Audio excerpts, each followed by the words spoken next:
Ladies and gentlemen, welcome to a rather retrospective review into the third in line of the Overwatch statue collector's range, that being Widowmaker.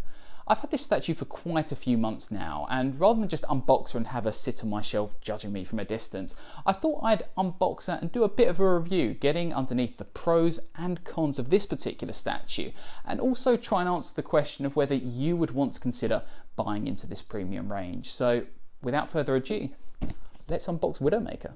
So it's no surprise that the first thing I'm going to showcase is the statue's packaging. Coincidentally, I recently came across my old physical copies of World of Warcraft and all the expansions so far, and something that still surprises me is how much detail and character is in the packaging for those games. Something which, more so than ever these days, is becoming more redundant.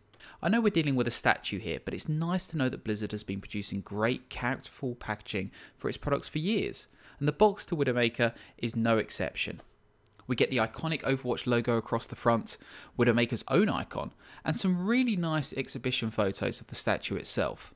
Lastly, the back is adorned with some basic facts about the character, including her name, background, affiliation, and a French flag, just to make me feel even more uncomfortable about having a statue of a scantily clad fictional character delivered to my work address. Coming back to affiliation though, something I think they missed was including the Talon logo somewhere on the box. I get that you shouldn't replace the larger Overwatch logo, that's what people recognise the franchise for. But do we need a second one on the back of the box, right under where it says she works for Talon? Surely having an affiliation logo would add even more to the character of this box, increasing some of the collectability for those who simply want to collect the villains of the franchise. Despite this pretty minor point though, the box has a wonderful sense of character about it, right down to the colour scheme that identifies Widowmaker so well.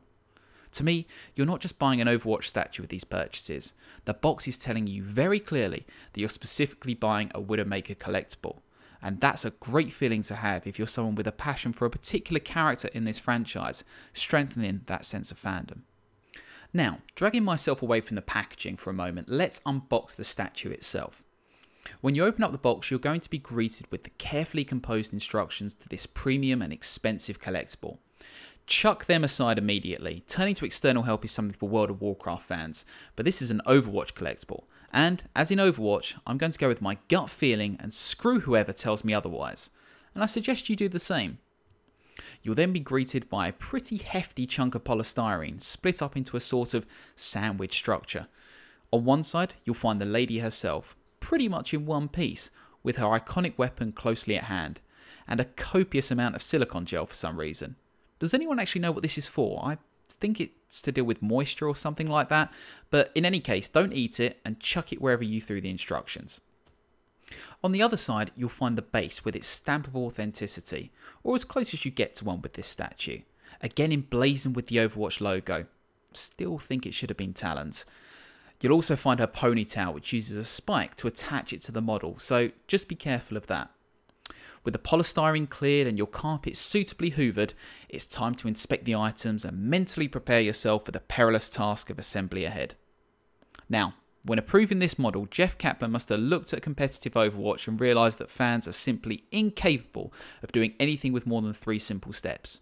That's why the payload gets ditched so often in favour of spraying everything in sight, shouting at trolls on voice chat, and searching Netflix for something to watch when it's your turn to defend. That's also why Widowmaker thankfully has only 3 simple steps to assembly. It's going to be super fun and we all know it. There's a pin and a block on her left foot that will allow her to slide neatly into the base, holding her pretty firmly even when you're moving her around on surfaces or at an angle. Her arm has a similar block to the one on her left foot, and this one's magnetised, so it will fit quite neatly into the groove and hold itself there. Finally, the pin in her ponytail just slides into the hole at the back of her head. There is a small block that will hold it more firmly once it's been inserted and also prevents the ponytail from spinning around, so just be careful in case you or an admiring friend decide to swirl it around in the hole for some unfathomable reason. Giggity! The simplicity of this model is really incredible, and all credit to Erin Bienhart, Dominic Queck, Laurel Austin, Arnold Sang, whose names I've completely mispronounced, and the rest of the team behind this model because its construction alone stands out from a lot of other premium models out there. So, in short, this model comes together like a dream, and only an idiot of epic proportions could get this Oh. Why would you do this? Okay, While I'm checking those instructions that I told you to keep handy, let's jump ahead and talk more about the model itself and how good a job it does at embodying Widowmaker as a character.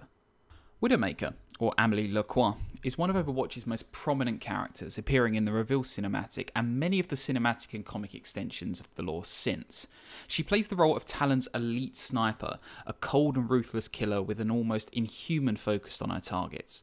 In the comics such as Masquerade, we see the more personal side to Amélie. Her seductive physique and detached manner are brought into greater focus, and not to the cost of her deadly abilities, placing her squarely in the role of Overwatch's femme fatale.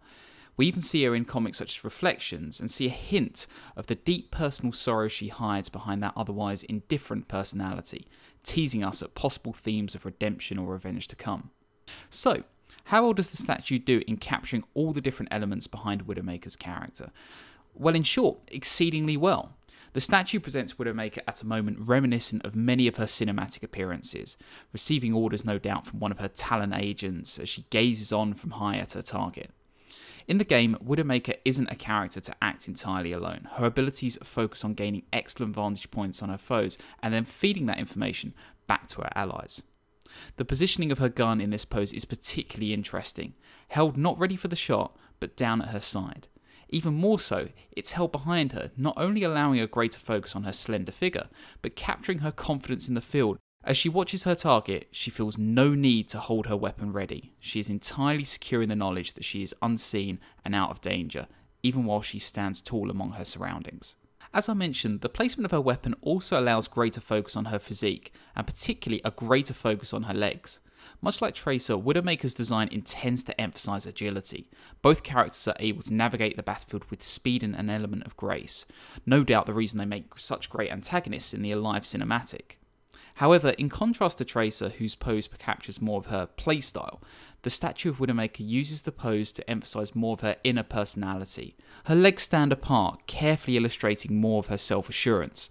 I say carefully because it's quite easy for such a stance to enter the realms of comical if emphasised too greatly. Her legs also reach down to the high-heeled combat boots she wears, a subtle yet nonetheless clear reminder of Widowmaker's overt femininity and the deadly manner in which she utilises it.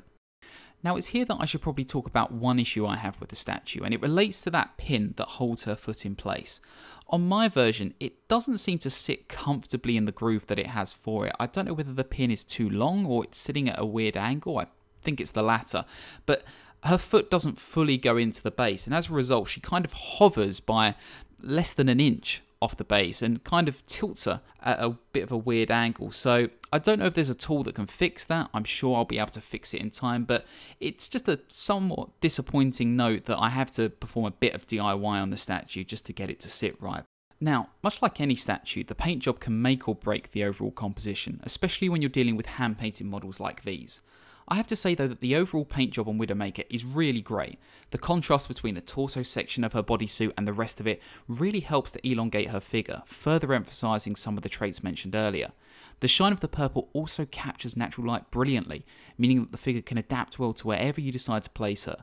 This is particularly important given that the rest of the model uses quite dull colours, which really do need such contrast if they're going to truly energise the statue. There is, however, a great use of layering on these duller armour pieces. A mix of greys and blues creates some of that subtle definition that is competing for attention with Widowmaker's physique, and not in such a way that her stealthy appearance is compromised in any way. Much like her role in the game, she is a statue that does not scream for attention, but rather only reveals itself fully when you're looking for it, and I think that's a great thing. Despite this great paint job, there are a few minor issues that have caught my attention, particularly with the paint job on the gun and Widowmaker's sigil on her chest. This is just an issue of speedy hand painters overstepping the borders slightly, and it's nothing major, but certainly something that appears under closer inspection. The back of the neck, however, is slightly different. This is not so much an error on the part of the hand painters, as just an issue with the painting process in general. It seems with some of the elements, the paint just hasn't covered the whole area, leaving small grey specks in some of the recesses. Again, this is a minor thing, but my worry is that were you to try and sell this at some point, or even to show it off to a friend, it may give the impression that the model has been damaged in some way, and that's somewhat disappointing when you've just got it out the box. Now, these imperfections do not take away from a fantastic statue. I stick by the fact that the paint job on Widowmaker is really great. My reason for mentioning them, however, is to show what the website truly means when it says there may be slight variance on the final production piece. This is even more important when some of the issues where imperfections arise are some of the very areas that are showcased so prominently on the promotional photos. Now, this is naturally going to change from model to model, and yours is not going to be the same as mine. And it's just part of the experience of receiving a hand-painted model at the end of the day. But at least you know what to expect if you're a first-time buyer. So there we go, Widowmaker unboxed and ready to find a place on my shelf. And I really hope this video has been informative for you, both in regards to how well the statue does embody Widowmaker as a character, and as to whether you would want to consider buying into a range as premium as this. I personally love the statues, and I'll certainly be picking up one or two others down the line, and I hope you'll consider doing so as well. If you like this video, please do give it a like, that would be fantastic, and please also consider subscribing to the channel. I have more plans for unboxing videos, starting with the Overwatch Collector's Edition art book, so I hope I'll have you around for that video. But until next time, just have a great week in gaming.